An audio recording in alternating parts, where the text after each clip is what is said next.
Court calls the case, People versus Melissa Konwinski.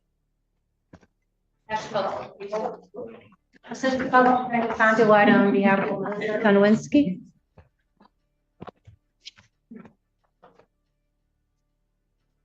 Your name? Melissa Konwinski. All right. What are we doing on this case? Your Honor, we're asking for an adjournment for negotiations and to review videos. You've seen the bond violation report? Yes, Your Honor, and we have discussed it and I'm ready to address it when the court is ready. Yes, I'm ready to address it. Ms. Konwinski stated that she did drink, but it was only that one day. This was a one-day slip-up. She didn't take the test within 15 minutes because she fell back asleep. She takes mental health medications at night, which has been reported to CMH, which make her fall asleep. She wasn't avoiding calls. One of the numbers that she gave was her boyfriend's number, and he said that he didn't receive any calls. The other number no longer works. She did believe they have her current number, but that phone only worked on Wi-Fi, but she recently got it switched to a phone with a SIM card, so it now works all the time. This Saturday, the 30th, she returns to work at Dunkin' Donuts. On the 11th of September, she will start a part-time inventory job. She also receives her Vivitrol on the 11th. On September 22nd, she has an appointment for mental health addiction recovery and an evaluation with IHA Trinity Health. She has been going to AA and has proof. Her letters of recommendations from How long has she been going to AA? She has the proof. How long have you been going? I've been going over a year. It's a sunshine group. But since I've been out of rehab, this is what I have. When did you get out of rehab? I got out on the 15th Of what? August. And she does acknowledge that Instead of drinking by the 19th. that was one day after. And since then, she has been testing negative. She has letters of recommendations from Bear River Health and one from her boss. She volunteered in Hanover, Michigan at Rust and Dust and has a letter from there also. She realized she slipped, and for the first time, she wants this court to know she caught herself and immediately got back on track. And normally when she slips, she goes on a bender. Ms. Konwinski is asking for more time to test instead of twice a day so that she is more accountable to herself and to the court. We ask this court to recognize that she had no violations after that date and to give her another chance, especially since she has appointments set up for her mental health and for her addiction. She is also here today knowing that she could be remanded. She would also like to address this court. Good morning, Your Honor. I first off want to thank you for back in December of evicting me from my ex's house. I'm glad that you did. I did not want it because that was a safe spot to drink. And since being evicted, things have changed. It's come into a lot in my life. I don't have to be in that household with him. And for that, I thank you very much. During the eviction, I was scared because I was giving up my way of drinking. And to this day, if I would have still been there with that man, I would probably be dead. So I thank you for giving me the eviction. And I do acknowledge and admit my part in this addiction and what I did. I'm not saying it was right, but I want to be fully honest with my recovery completely with sobriety because I don't have any more to give. Response from the people.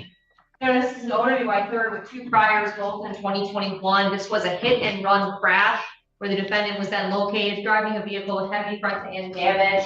She was so intoxicated they couldn't even do the field sobriety test. Eventually, her blood test showed she was a 0.280.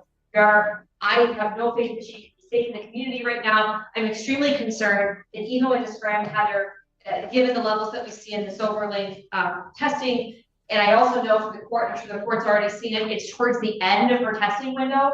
So that leads me to have suspicion about what was it earlier in the day. I'm extremely concerned for public safety. Should she be released at all, I would ask that her bond be revoked and she be remanded. If the court is inclined to release her, I would absolutely request a scram tether. I don't think SoberLink is going to be sufficient to her public safety.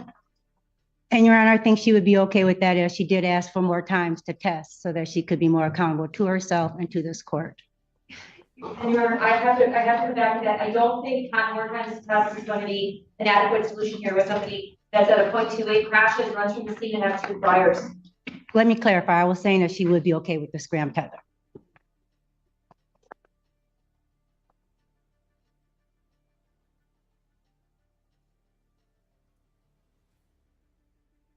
He's currently in some type of program. She starts her program on 22nd. the 22nd. IOP intensive outpatient. IOP intensive outpatient, When September 22nd. She starts do testing. I have that? Is it somewhere in writing? I have it on that. She emailed it to me. I can send it to the court. Well, you can send it to the court along with some order. There's got to be some structure. If she's not going to be in an IOP, I can't take the chance that she's going to go on another one of these, hop into a vehicle, and this time take somebody out. I can't do that. Well, Your Honor, she has been negative, and that was just the one day slip up. Yeah, but that's all it's going to take. I She's understand. got, this is her third. I don't have a vehicle. She is, Don't have a car. And I'm going to church and I'm doing AA and I volunteered. And I know what it looks like, but I wish people could see why I drink. To see the abuse and to see everything I went through. Why the hell I was living in. ma'am, I get all of that. The problem is that what's going to happen outside of the alcohol, No. you could potentially end up killing yourself just from the alcohol. But then all it takes is one of these slip ups and somebody else goes, somebody who had nothing to do with any of that abuse, had nothing to do with anything. They're all of a sudden wrapped into your world and your tragedy that you've been suffering. I get it. I understand that, but I haven't drove in over a year, 2 years. I'm willing to go with alcohol tether, and I'm fine with that, Your Honor. And Your Honor, she now keeps in contact with me as a support system. She calls me weekly and we talk. And I have like letters. Got to put together something. I'll consider it next week in terms of programming or something like that that she's involved in. Okay. But I do have IOP set up. I do have it set up with Medicaid rides and everything. I've been really working hard since I've been out to get back on my feet. Going to happen again. Defendant's bond is revoked during the probable cause conference, September 4th, 2025, 9 a.m. Yeah. Okay. September 4th, Your Honor? Yes. Thank you, Your Honor. Key timeline check. Drinking 4 days after leaving rehab is not a great fact for the defense. Judges love timelines. They expose whether someone is truly committed or just trying to stay out of jail. And here comes the prosecution with heat. When the state starts listing past DUIs and hit-and-run crashes, that's their way of saying, Judge, this isn't a small relapse. This is public danger. Audience, what do you think? Is this too harsh or totally justified? This right here is the emotional pivot. The judge is no longer talking about alcohol, he's talking about victims. When a judge shifts from your actions to public safety, it usually means jail is on the table. And here's the power move.